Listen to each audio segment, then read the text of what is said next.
തിരുവനന്തപുരത്ത് cent Xavier's കോളേജിനടുത്തായി saint Andrews എന്നൊരു സ്ഥലമുണ്ട്. വലിയ തിരക്ക് അനുഭവപ്പെടാത്ത ഇവിടുത്തെ ബീച്ച് കാണാനായി നിരവധി പേർ വന്നുപോകുന്നു.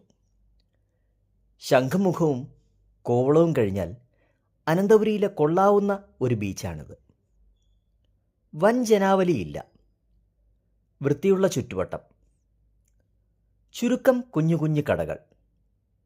സെയിൻറ് ആൻഡ്രൂസ് ദേവാലയത്തിന് എതിർവശം സ്ഥിതി ചെയ്യുന്ന ഈ ബീച്ച് കാണാനും ആസ്വദിക്കാനും നിരവധി പേർ വന്നെത്തുന്നു.